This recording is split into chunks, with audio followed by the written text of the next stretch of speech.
I know there's a lot of passion that comes to deer hunting, and there's a lot of different beliefs and about the chronic wasting disease. And all I ask is everybody be respectful. If anybody says anything you don't agree with, that's part of being respectful to each person here. With that, I'm going to turn it over to our Chief of Wildlife, Joe Benedict.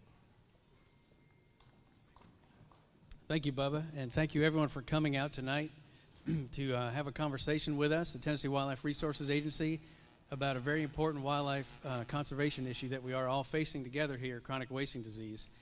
My name is Joe Benedict. I'm the Chief of Wildlife for the Tennessee Wildlife Resources Agency, and I'll be the facilitator tonight, so you'll see me getting up and down and introducing people throughout the night.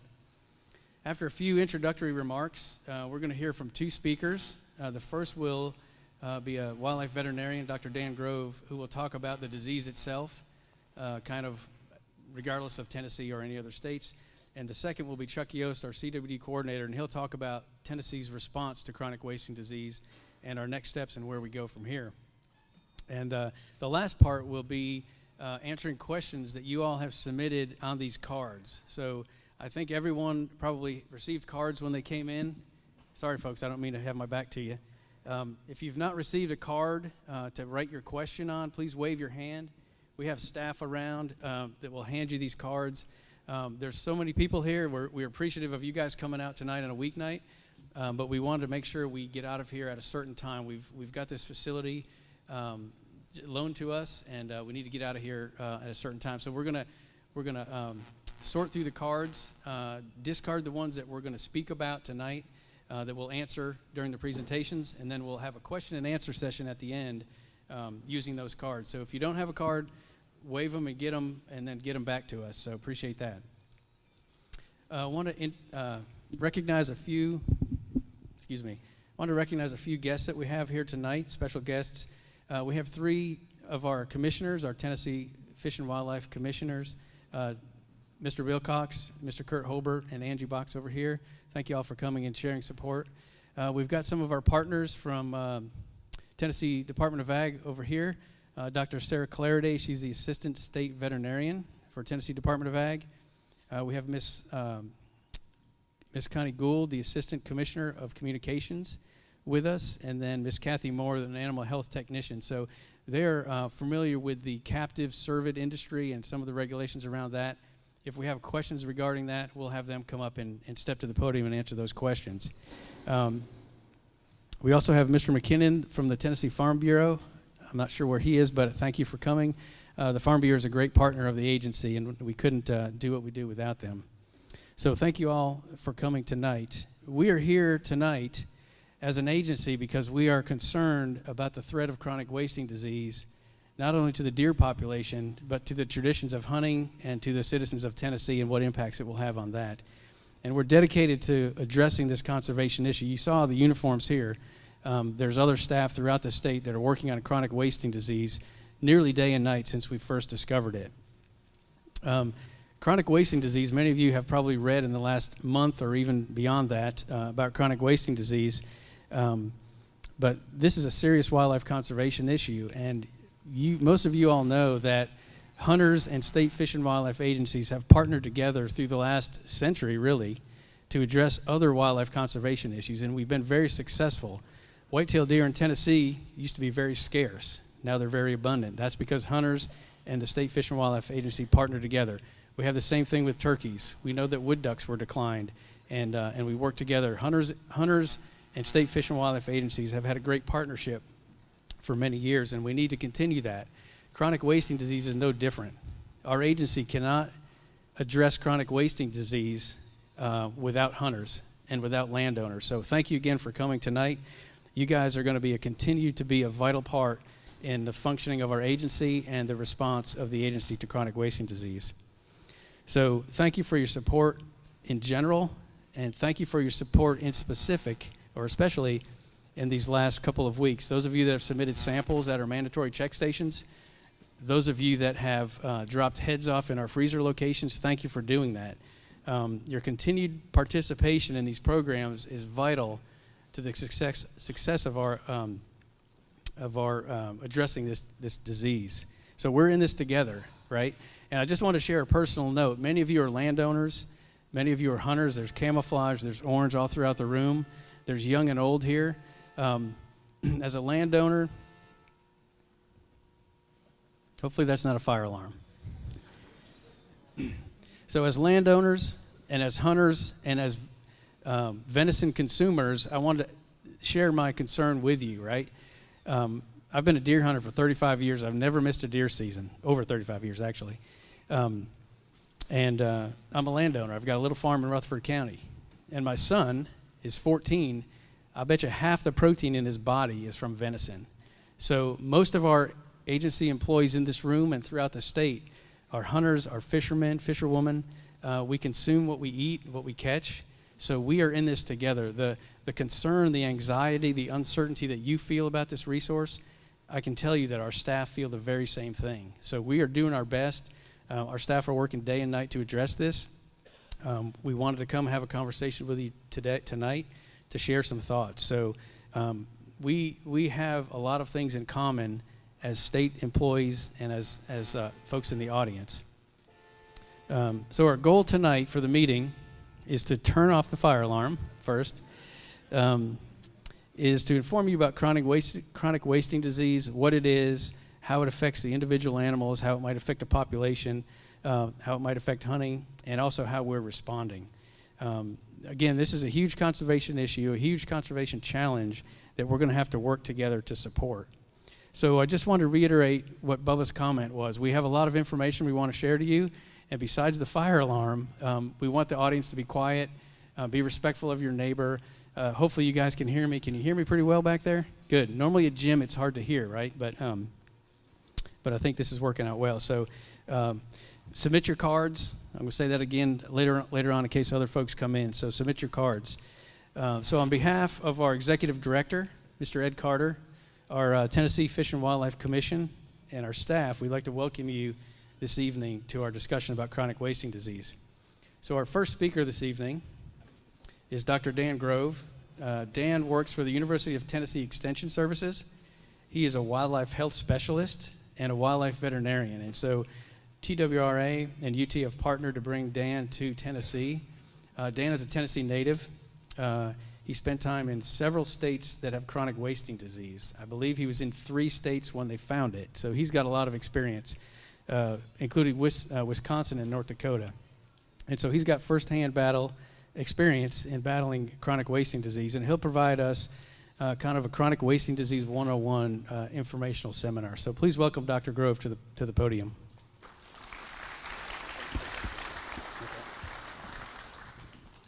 Thank you, everybody. Can everybody hear me at this level? As Joe mentioned, this isn't my first rodeo, unfortunately, with chronic wasting disease. But as we go through it, we'll talk a little bit more about the disease here. So the first big question is, what is chronic wasting disease? It's one of several different what we call prions, which are basically infectious proteins. They don't act like a virus. They don't act like bacteria. They are just a protein that, for whatever reason, has become infectious. And they're natural proteins in the body, but they become misfolded and they start to cause problems and kill cells whenever that occurs. Other diseases you might have heard of that are related to chronic wasting disease are bovine spongiform encephalopathy, or BSE, mad cow disease, scrapie in sheep and goats, and then the human form of that, which would be Creutzfeldt-Jakob disease, or CJD. Key thing to keep in mind is that CWD is not infectious to anything other than cervids. So what we've got here is we've got a map of the United States, and you can kind of see the highlighted areas. The dark gray areas are the places in the United States where CWD has been found in wild animals, as well as in Canada. In addition, it's also been found in Norway, in caribou, as well as in moose. The susceptible species here in Tennessee are going to be our white-tailed deer and our elk. And then there's a handful of other species throughout the United States that are also susceptible. Again, critical thing to keep in mind, there's been a lot of research done, and it's not known to be infectious to cattle, sheep, or goats, or other domestic livestock. Basically, chronic wasting disease, it's evenly distributed through the body, but it tends to be concentrated most in the neurologic tissue, so basically the brain or in your spinal cord. And Other places that it can be found, it's going to be found in the muscle. It's spread in the blood through the rest of the body. We know that it's shed in the urine, feces, and saliva, and that comes into play as to our environmental contamination that we end up with when these animals are on the landscape. The presumed transmission route is through the oral route, so basically they come in contact with the prion in the environment or through mutual grooming. Sorry, we're getting a little bit of feedback there. In terms of the environmental contamination, that'll come as they naturally congregate or artificially congregate. We're getting a little feedback, sorry. In terms of once it gets in the environment, some studies at this point in time show that it's been in the environment for 15 plus years and still remain infectious. There's even certain soil types that actually make the disease more infectious whenever it comes into contact with them, which is kind of a concern for trying to deal with environmental contamination. And because it is shed in so many bodily fluids, that's one of the reasons why we want to make sure that we're not artificially congregating animals via our bait sites or via mineral licks and things like that. In terms of the disease itself, it is a slowly progressing disease. So if an animal became infected today, it'll be 10 to 18 months before we even see clinical disease in that animal. And when I say clinical disease, I mean actual signs that we can detect. And so the animal will actually pretty much act normal for that whole infectious period while it's actually shedding prions in the environment. And then after it becomes clinical, it could be months to even another year after that before it actually succumbs to the disease. It is 100% fatal. If an animal becomes infected with it, it will eventually succumb to that disease. There is no known natural immunity to it. There is a lot of talk about resistance genes, and resistance is not the same as immunity. Immunity means you can't become infected with it. Resistance, animals can become infected with it, but it takes longer for them to become clinical or show signs. What that basically means is if an animal is resistant to it, it becomes infected and is on the landscape for even longer, which actually can become a problem because they're shedding more of the disease into the environment and leading to more environmental contamination. As you can see in the picture here, one of the samples that we're taking, let's see if the pointer will work. No, oh, sorry. This is where we actually take our sample out of. It's actually right behind the voice box. They're called the retropharyngeal lymph nodes. And in our deer species in Tennessee, that's the preferred sample site. So if you've been to some of our check stations, you might have watched us taking those lymph nodes out. The other thing, in elk, we would actually take the obex, which is the brainstem, for sampling. The key thing to remember is that there's not a known treatment either. And even if there was, it would be extremely hard to distribute on the landscape. We've tried to do this with other diseases, but trying to actually do an environmental type treatment, it would be extremely hard. And most of the work that's been done with this at this point in time with CWD indicates that there's not a good viable solution at this point in time for treatment. Okay, so again, we kind of touched base a little bit on the clinical signs of what you might actually see with CWD. And again, it takes about 10 to 18 months before you actually start seeing these signs. The animal will start to appear thin. They'll have a poor hair coat. In the later stages, you'll start to see some behavioral changes. They're going to start feeding less. They don't have the drive to eat anymore. It's affecting their brain. And so essentially what ends up happening is they're starving to death. And as they start to succumb to the disease, they'll start circling. They might start urinating and defecating on themselves and just acting abnormal. And the key thing to keep in mind is these symptoms match about 15 other diseases. So without actually taking a sample from the animal, we can't tell whether or not it actually has chronic wasting disease. Of all the diseases that it could be, chronic wasting disease is the one that has the most potential to impact populations. So on this slide, basically, what we're getting at is the type of sampling that's done. I mentioned before, we're collecting lymph nodes to test. There's a bunch of different tests that can be used. We're using an ELISA as a screening test. When we collect these samples at the check stations, we're actually sending them to Colorado State University at this point in time. They're running the test for us. We don't have a lab in the state right now that can do that for us. Whenever it is confirmed positive on the ELISA, it is then sent to the National Veterinary Services Laboratory in Ames, Iowa, and is confirmed on IHC.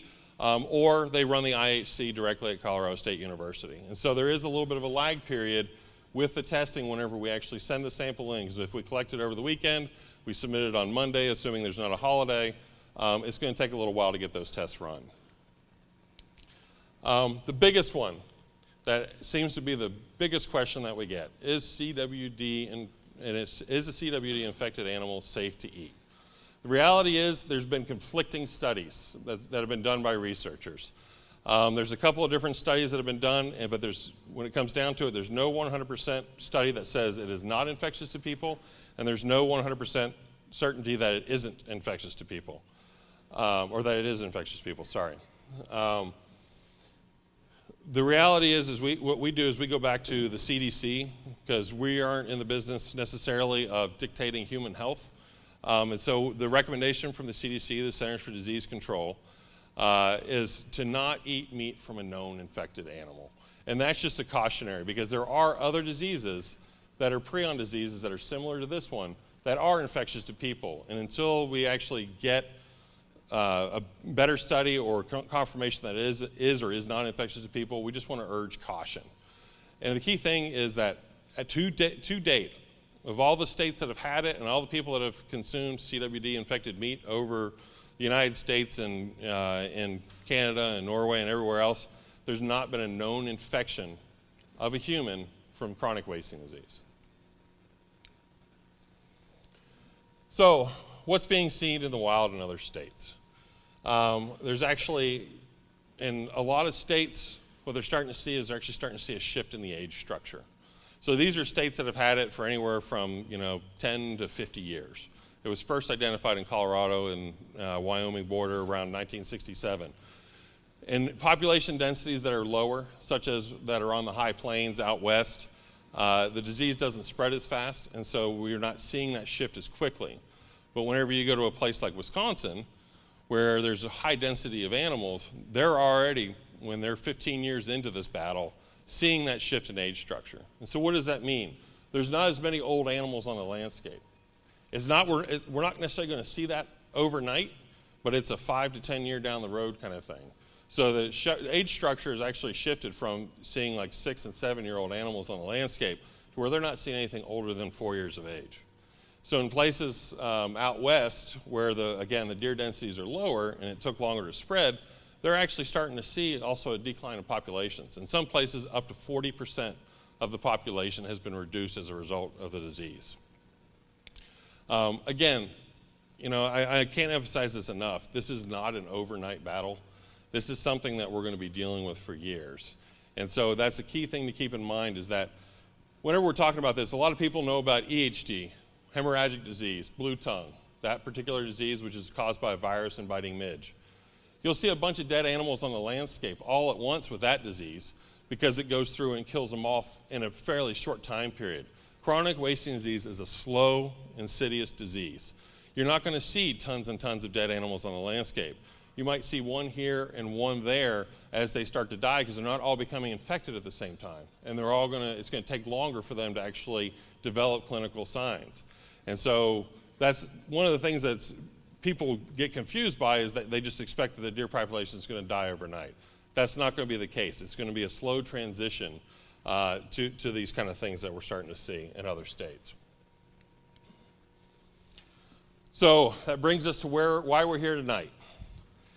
This fall, TWRA enacted a new enhanced surveillance scheme, and it was a weight-based surveillance scheme. So basically, each county had a risk assessment done for each county. And based on that, there was a set number of samples that we wanted to get from each county, and it would give us a certain confidence that if the disease was there and we got that number of samples, we'd be able to detect it at a 1% prevalence rate. And so with that, in December of this year, we're in 2019 now. In December of 2018, we got our first notifications of the first 10 positive animals.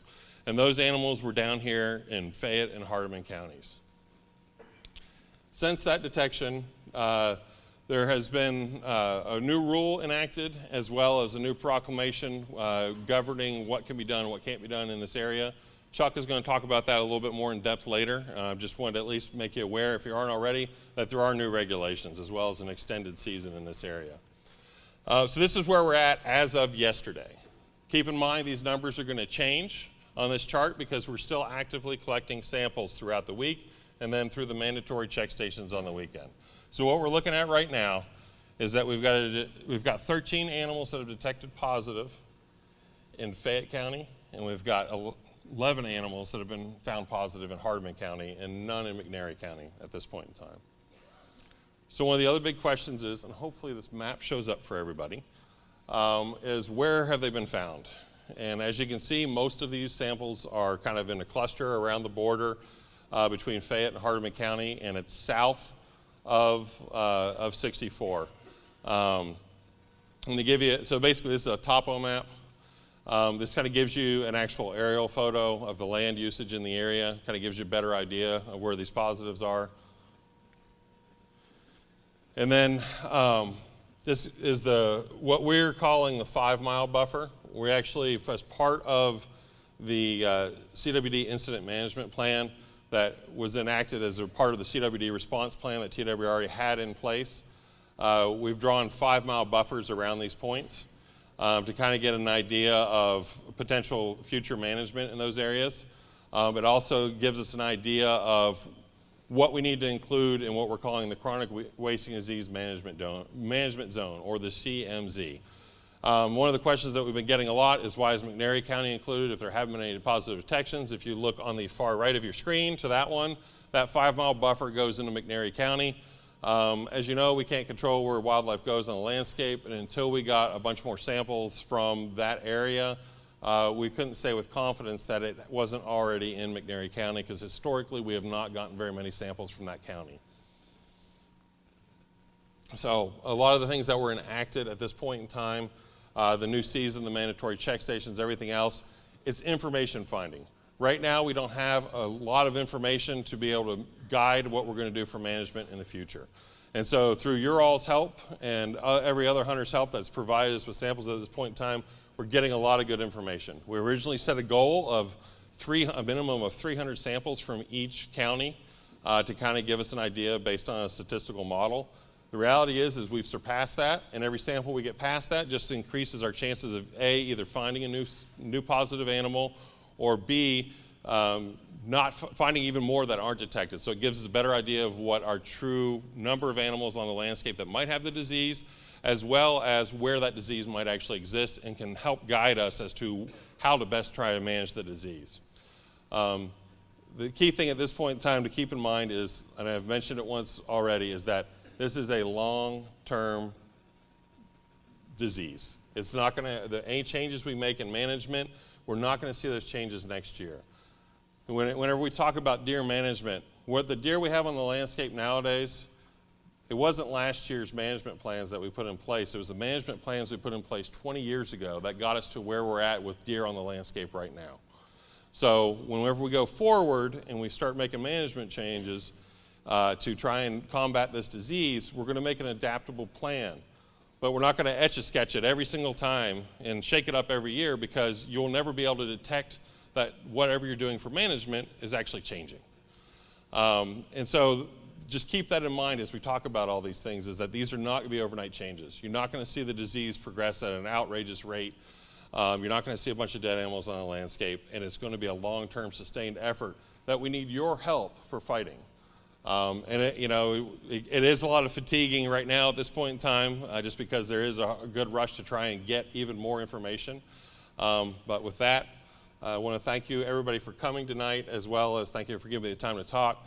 And appreciate all the samples that you guys have been providing us, and hopefully we continue to get samples from you. So, thank you, Dr. Grove. As our next speaker is coming up, I just wanted to remind folks once again, if you've just joined us here recently, we're collecting questions on these 3x5 cards. Hopefully some staff gave you them and are collecting them, so make sure you avail yourself to that. So our next speaker is Mr. Chuck Yost. Many of you may know him from his time as a wildlife officer in this area. He's currently coordinating our agency's response to chronic wasting disease, and he's had very little sleep the last month. in getting ready for this. So appreciate him working so hard on that. So please welcome Chuck to the podium.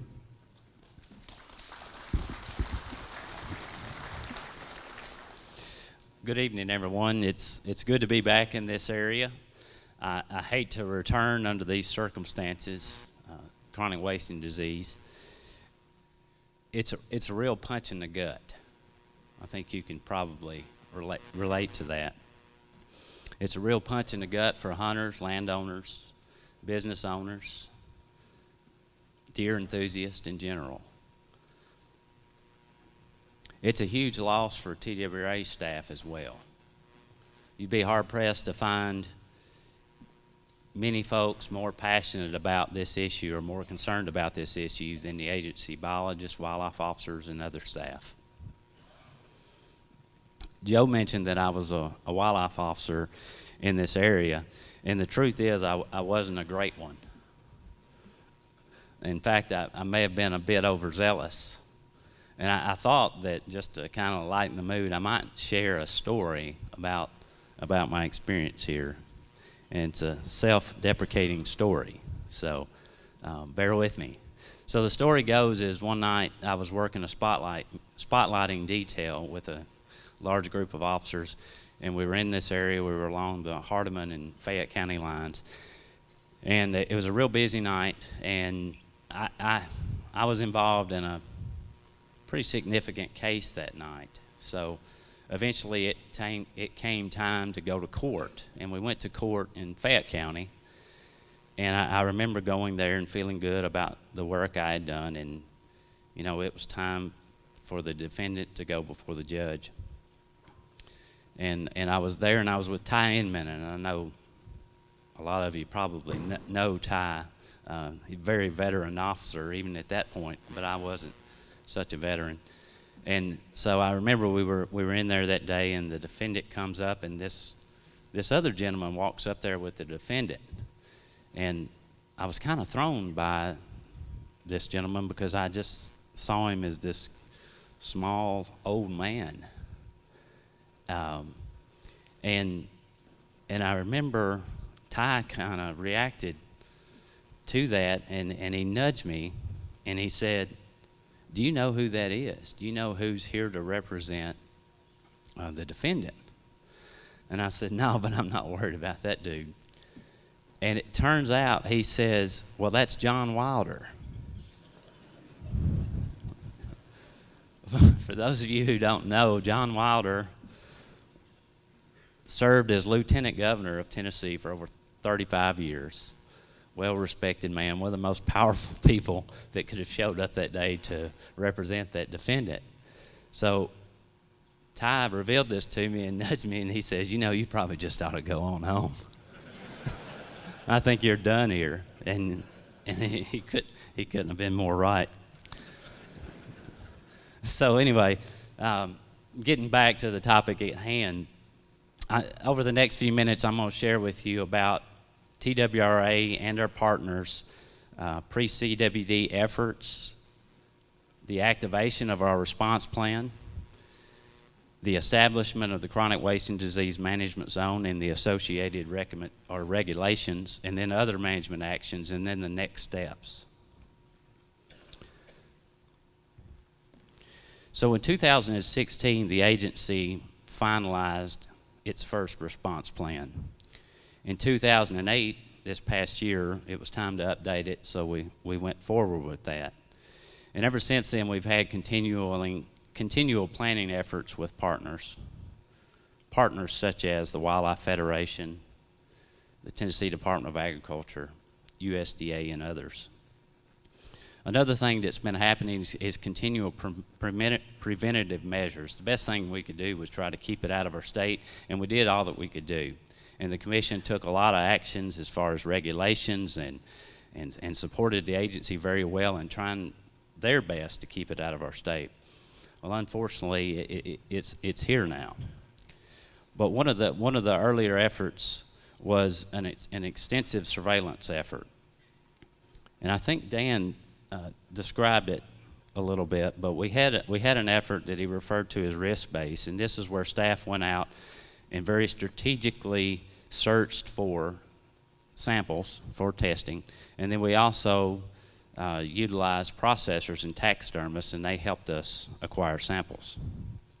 So that's been an ongoing effort, and there was a transition in how we were doing that, and we believe that the findings that we currently have relate to the improvement in our surveillance strategy. Also, something that we've been doing a lot leading up to the detections is getting prepared for the getting prepared to respond, and been staging, because it just felt like it could happen anytime, especially with the fact that we learned that more and more of our border states had chronic wasting disease. For example, Virginia, Arkansas, Missouri. So we continued our sampling efforts, and then on December 6th, we learned that a border county in Mississippi, Marshall County, had a detection of chronic wasting disease. And because this detection was so close to Tennessee's border, it activated our response plan, because in that plan it said that if there was a detection within 25 miles of the Tennessee border, that would activate the response.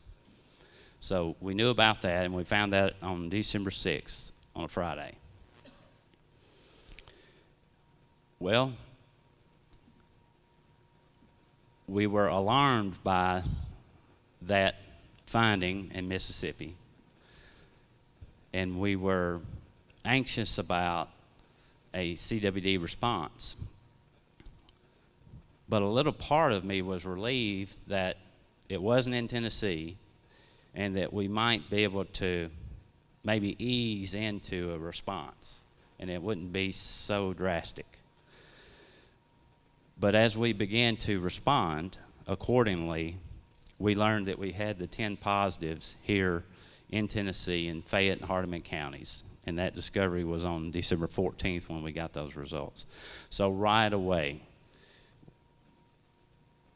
we go into a full response for the instance of chronic wasting disease in Tennessee. And what you see here are some initial meetings, and then these are planning meetings, and you have one there, it kind of looks like a boardroom, and that's agency leaders along with representatives from the Department of Agriculture, and deciding to go ahead with a full response and to partner in doing so. And then the other photo that you see there, that's TWRA staff in one of our buildings where they're preparing to respond and gathering supplies and doing some last minute training to get staff ready to respond. Another effort was right away we had to get in contact with the hunters to find out exactly where the positives occurred, because that would have everything to do with what we do from there on. And unfortunately, those positives came back from Hardeman and Fayette, the counties we're either in or near tonight. Dan shared this map earlier. It's kind of tough to see, but you have the main, you have county, Fayette and Hardeman counties, and then you have a reference, the yellow arrow, where we currently are in Bolivar. But maybe you can notice those red dots in the southern end of the counties. Well, you'll notice there's more than 10 there, because we've gone ahead and included all the positives that we have to date, which I'm going to look over is 24. And here's another look that Dan shared earlier. Now, with that came the establishment of what we call a core zone and then a high-risk zone. The core zone being a 5-mile radius around a positive, and then the high-risk zone being a 10-mile radius around any positive. This is significant because in activating the response plan, the management actions that you take are based on the locale of the samples and the relation of either the counties they're in or the nearby counties. So any county within that outer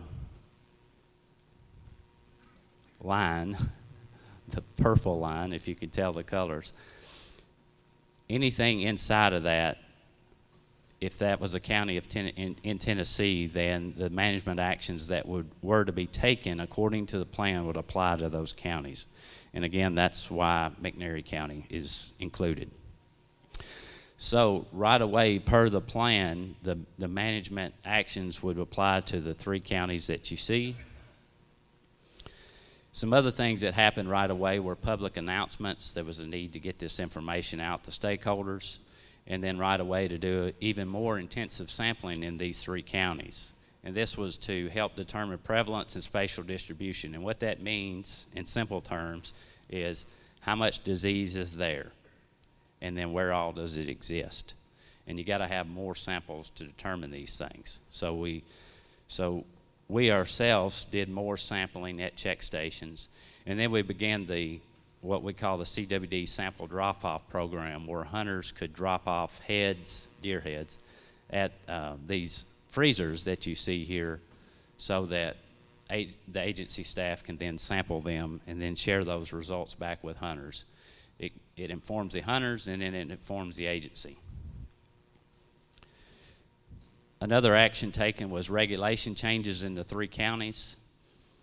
You know, I shared with you that the management zone was those 3 counties, but that was just how we would describe it. But there needed to be official action taken to establish those regulatory zone, or establish the regulatory zone.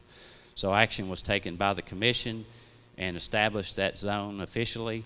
And then there were carcass exportation restrictions and a restriction on feeding wildlife in those areas. Now, there are exceptions to wildlife feeding for bird feeding near a home or agricultural processes and such. So this wasn't meant to prohibit those activities. But both of these things, the carcass export restriction and the wildlife feeding restriction, are meant to try to keep the disease from spreading. Because if these high-risk parts that Dan shared about in the central nervous system, like the backbone and those sort of things, they can have a concentration of prions that if they're left in the positive areas, then they should not impact the non-positive areas. So the point is to prevent the animal parts from leaving those counties that could cause an instance of CWD in new counties. And then the wildlife feeding restriction is meant to keep from congregating deer, because when you congregate them and there's a disease present, that can cause the disease to spread even more. So it's meant to alleviate that. And then there was a new deer season established there to increase the harvest and therefore increase sampling, which helps better inform hunters and inform the agency on future management actions. One last thing was the establishment of the mandatory physical check stations. And again, that's to increase the agency's sampling to better inform our management. So the next steps is to use all that we learned from these previous actions and to develop a long-term management plan. So everything that I've described up until now was a short-term response to help inform our decision-making going forward. So we will now develop a long-term management plan and then implement the management actions that are decided on to decrease the interactions of deer in the CWD area in order to prevent further spread. And then we want to continue prevention in areas where it doesn't currently exist, and then also continue our surveillance in those areas so that if it were to exist, we could find it, so we could act accordingly.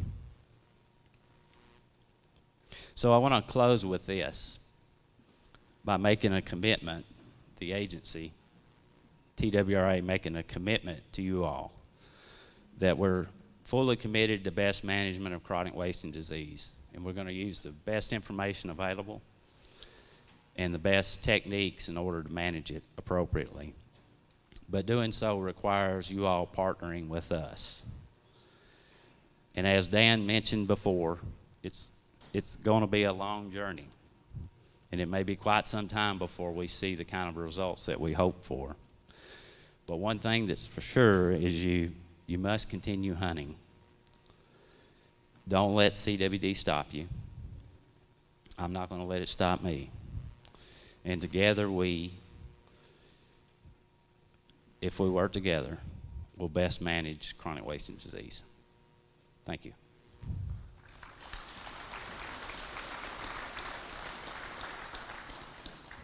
Thank you, Chuck.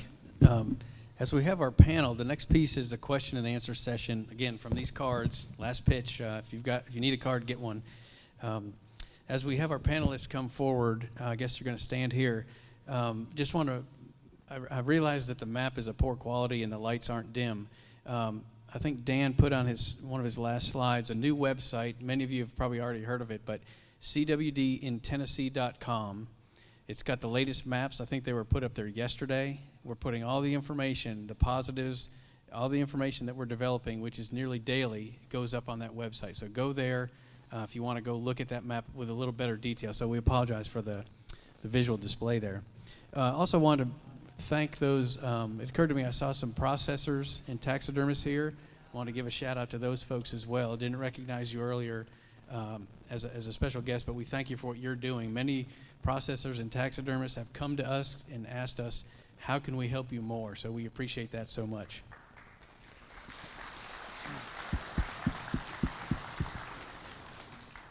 Okay, so we've got Miss Amy Schneider Spencer is going to take the question and answer session. We've also got Sam Bedwell, Bubba Spencer, James Kelly, our dear program leader, Chuck Yost, Dan, and there's Sam there. Also wanted to mention that we've got colleagues from Mississippi here tonight. We had some of our staff go to their meeting, and they're here. If folks have questions for them, they said they'd make themselves available. And a reminder that we have Department of Ag folks here that can speak to the captive industry side of the cervid industry. So with that, Amy Schneider Spencer, many of you may know her from her recent time as a Madison County officer. She is currently with our Outreach and Communication Division, and she will take the mic from here. All right, we've gathered a bunch of questions from everybody tonight. Now, we did sort through them because we had multiple questions that were pertaining to the same thing. So we're going to go ahead and start off. Officer Inman, I'm going to let you do the first one. What do you think the average deer density is in the CWD hotspots within the CWD zone? In the hot spots, which is in Fayette County, would be in the southeastern part of the county, and in Hardeman would be in the southwestern part. And if you looked at the map earlier, that's where all the little red dots were at. But in my estimate, I would say it's probably 50 plus animals per square mile. Okay. All right, you got your first one. Yeah.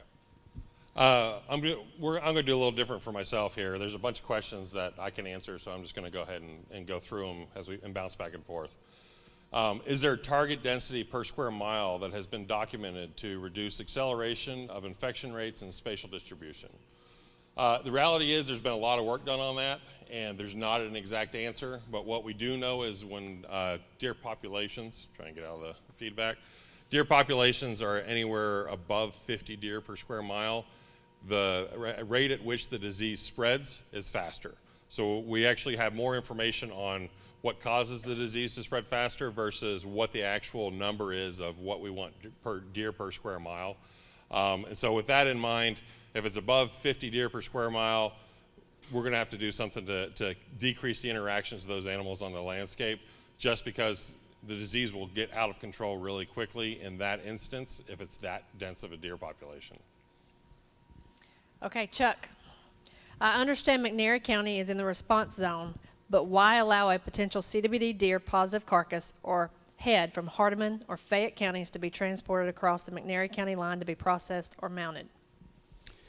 This goes back to the response plan and the fact that the sample was secured so close to McNairy County that it's treated as if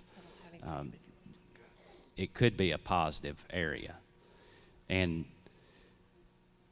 in preparing to activate the plan, that's what's prescribed, and that's what other states have recommended. So it's the best management practice that was adopted to ensure that we manage it best. All right, Officer Spencer, besides harvesting and testing more deer and discontinuing feeding and minerals, what else can the average hunter do to help? Well, number one, like you said, if we could just follow the rules and regulations they have put in place to slow the spread would be a great start. But if you have a farm that has not had a deer tested, I would like, as many different deer to come from as many different farms in the zone in McNairy, Hardeman, Fayette. So if you do go to harvest a deer, let's try to harvest a mature buck or mature doe from each farm that everybody's in today, and try to get as many different geographical areas done. It would help us out tremendously. Okay, James, how do I check the status of a harvested deer submitted for sampling? So we will, as soon as we get results back, we are emailing you, so make sure your email address is up to date in the licensing system. That's the fastest way to get results. As soon as we get those back, we are emailing those to individuals. That is if it's not detected. If it's detected, you're going to be getting a phone call from us. So if you get a phone call from TWRA, you're not in trouble. Probably not, especially if it's me. Yeah, it's because we need to, I'll let you know that it's detected, and then we'll have a conversation about precisely where you harvested that deer, and that information is extremely helpful, and it is rather urgent because it could potentially expand our zone depending on where you harvested that deer, so that's important. And I'll add to that, in the instance where we don't have an email address, we're going to send that by mail, so don't let that concern you. As long as we've got good contact info on you, then it shouldn't be an issue. We're going to get those results to you as quick as we can, and in the future we plan to make it so that you can look up those results yourself as they come in. Okay, Dr. Grove, take the next one. Next question is back to prevalence rates and things like that. Can you give me an example of any state that has reduced the prevalence rate or stopped the spread? Best example of this, and it's very well published at this point in time, is Illinois. And basically, whenever they get a new hotspot or a new detection, they go in and they rely on hunters to remove animals first. They have a target goal of the number of animals they want to remove from the landscape, and if that's not met using hunters, they actually go in and they do a cull until they reach that number of animals. And what they've actually managed to do in some areas, they've actually decreased the prevalence, as well as they've stopped the spread to new areas. And so if you look on a map and actually follow where it's at in Illinois and where it started, is just below where it was in Wisconsin. And Wisconsin didn't do that management scheme, and it spread like wildfire. In Illinois, where they actually did do a management scheme that utilized hunters as well as targeted removal of animals, they actually were able to slow it, and the prevalence rates are not nearly as high in those areas. Okay, Officer Spencer, what do I need to do if I see a sick deer? If you can contact the officer in the county, let's call him quickly, and we'll try to get someone there. If you can't get that, let's go ahead and call the regional office. And this applies not just in the hot zone, but anywhere in the state. If there is a sick deer, no matter where you hunt, let's try to get it reported, and we'll try to get that deer tested if possible. Okay, James, I'm going to give you one real quick. Can deer still be donated to Hunters for the Hungry? Yes, absolutely. We're working with the Hunters for the Hungry program, and they're just holding deer. The processors are cooperating and holding deer in the coolers before they're processed and donated, and waiting on that non-detect status. So yes, you may still donate. Okay, Dr. Grove.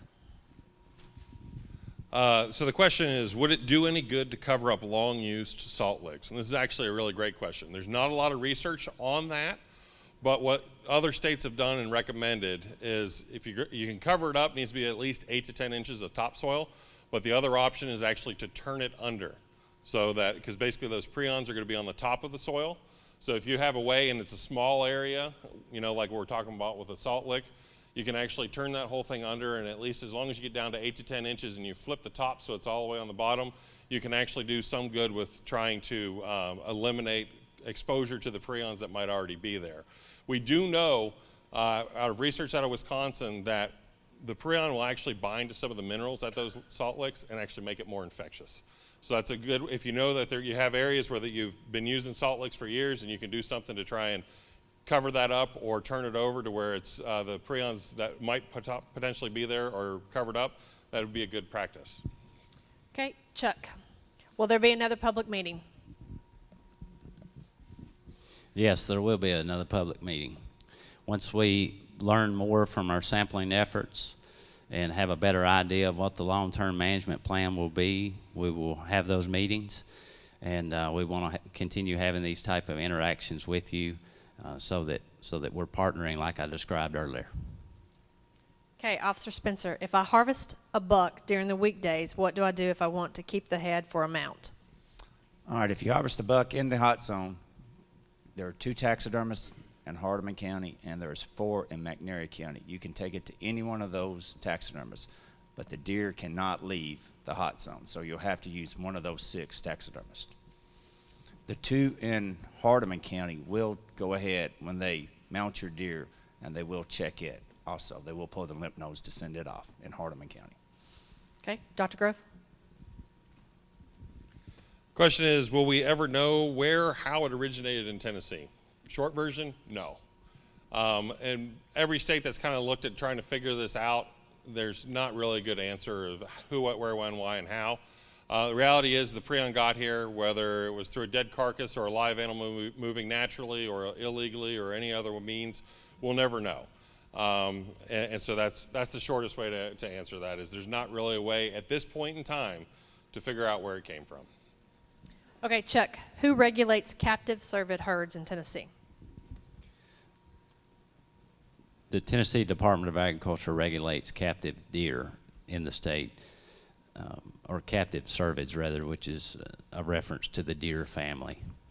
And what we mean by captive, the easiest way to describe that, I believe, is to say exotic deer. These are deer that aren't native to Tennessee, and they're considered alternative livestock.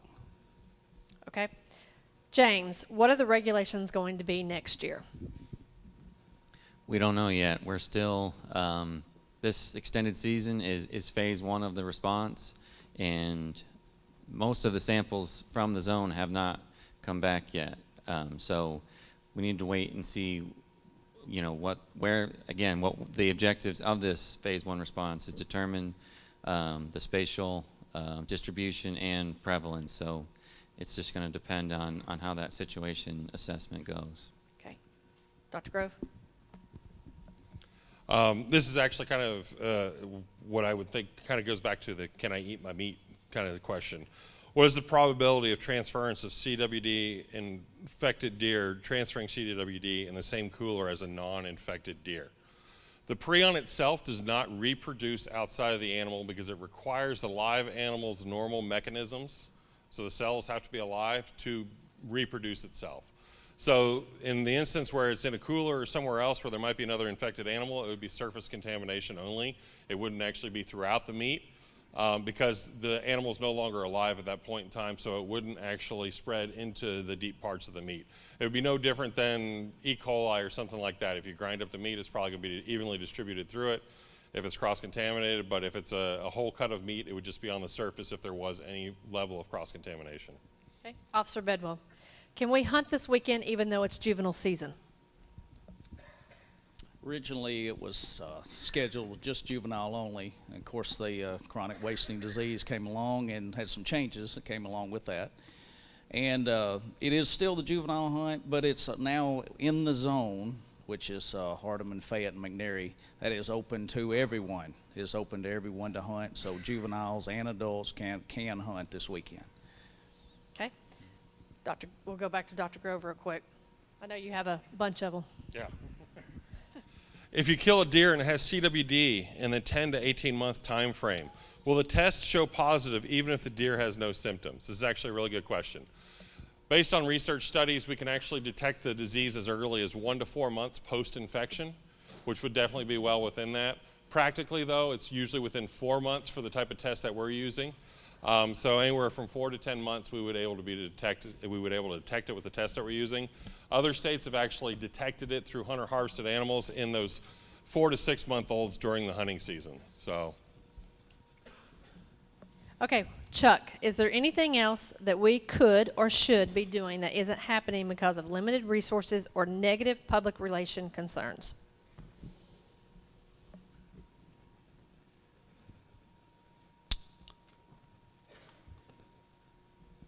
That's the kind of question I wish I had more time to think about. I can say that I'm completely confident with our response. We had a good plan, and we're now implementing that plan. And you know, it's tragic what we found in our state in chronic wasting disease and what that means for stakeholders and the agency. But all in all, the response, we're right on track with what we should be doing. And as long as we stick to that plan and continue gathering information and measuring things so that we know exactly how to manage it, I think we're in a great position considering the circumstances. Okay, James, are all age deer checked for CWD? If not, why? Within the CWD management zone, yes, especially during those mandatory check weekends. We're sampling everything. But outside of those counties, we are, as part of our risk-based surveillance plan, we are sampling more of the older age classes and more males than females, just because they have, research has shown that they would have a higher, if it was there, the older males would have a higher likelihood of having it. So we weighted our surveillance towards those just to find that first detection. But now that we have a detection, we're sampling everything. Okay, Dr. Grove? This is one that we get a lot. Can scavengers spread CWD? It's kind of a multifold question. The prion does not develop in those animals, but by the fact that they consume it and it's really hard to destroy, it will actually pass through their guts and pass out in their feces.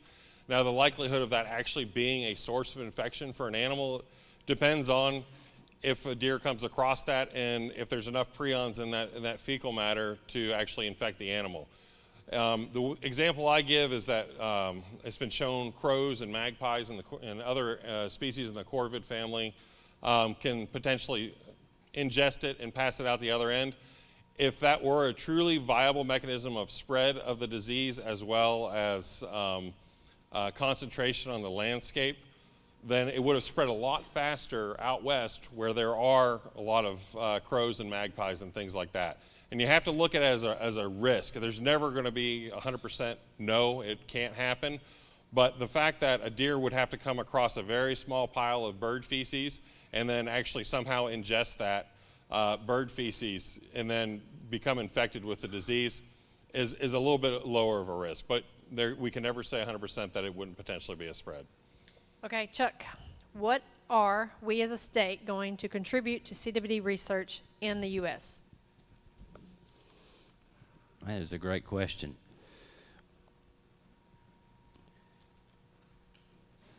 What are we going to contribute nationally regarding research? Is that what you asked? I think it just says, what are we going to contribute? What are we going to contribute? Yeah, research, CWD research. Okay, so there will be an extensive effort to monitor the impacts that we have through this response, and then other states will be able to use us as a reference or a guidance on how they respond to CWD or manage it in their states, just like we've benefited from Arkansas, Mississippi, Missouri, all the states that have it. We're benefiting from what they've learned and adopting their best practices, and I would think that would be an option for other states. And then there's going to be a need for us to do a fair amount of research to, again, monitor the impacts, and then also better understand hunters' opinions regarding the disease management in our state. Okay. Dr. Grove?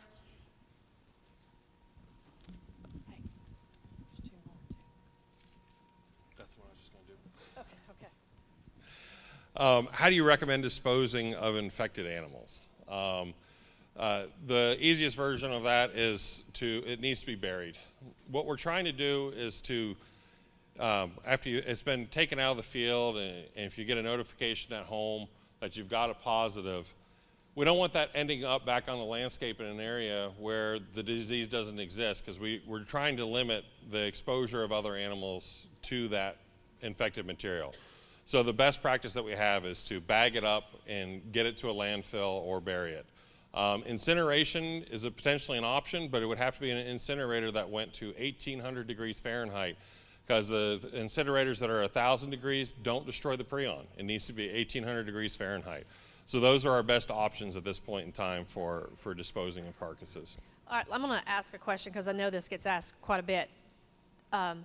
In Fayette County, you cannot take the deer to the landfill, correct? That's correct. Okay, so that's not an option in Fayette County. What about in McNairy? You can in McNairy. Okay, just so we're Hardeman and McNairy, you can take a deer to the landfill.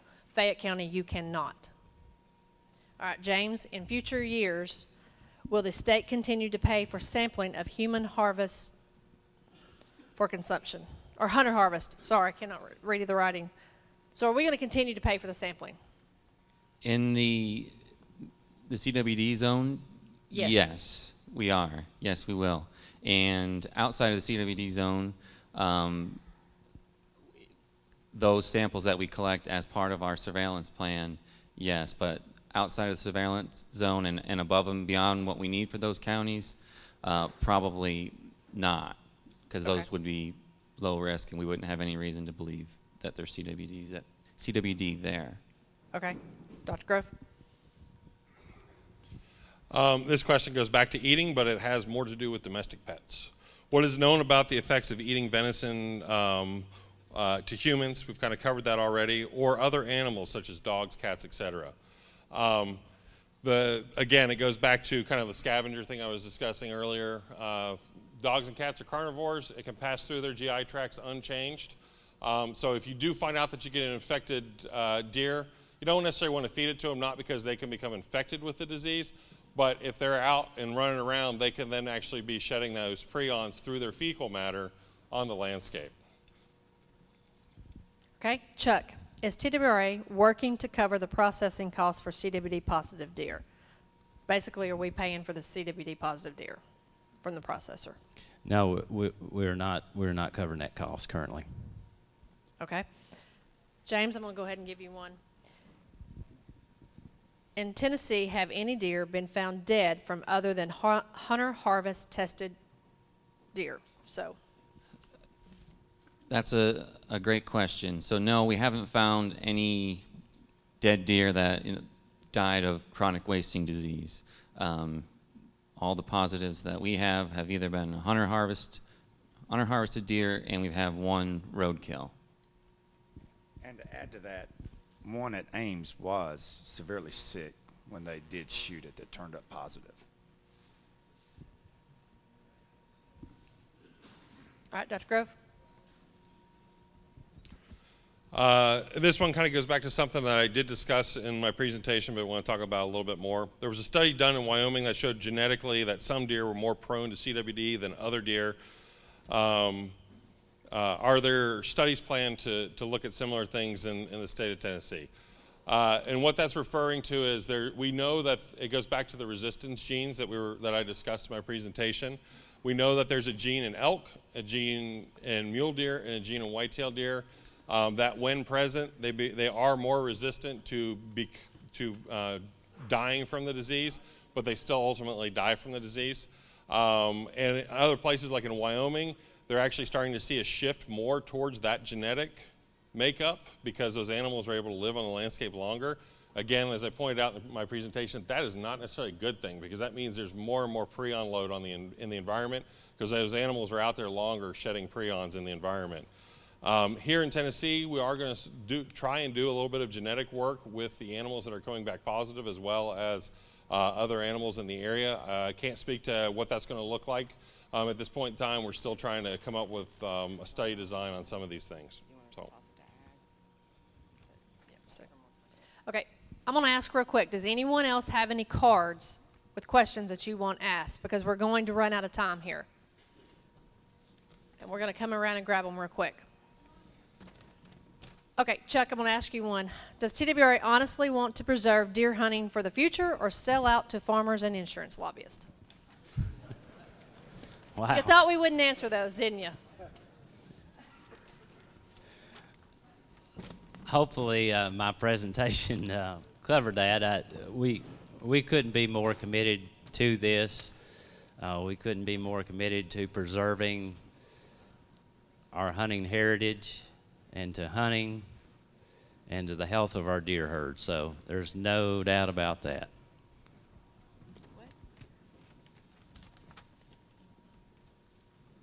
Okay. James, is there any discussion about reducing the bag limit on deer to protect our herd?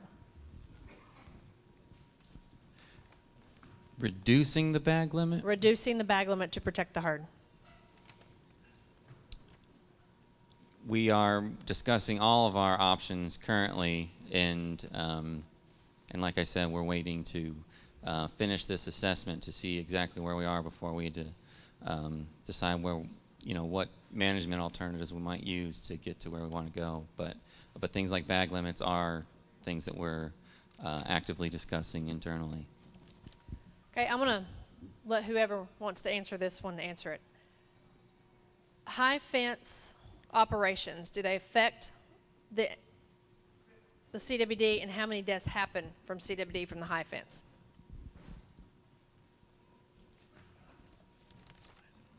Currently, there are no known cases of chronic wasting disease in a high fence area in Tennessee. And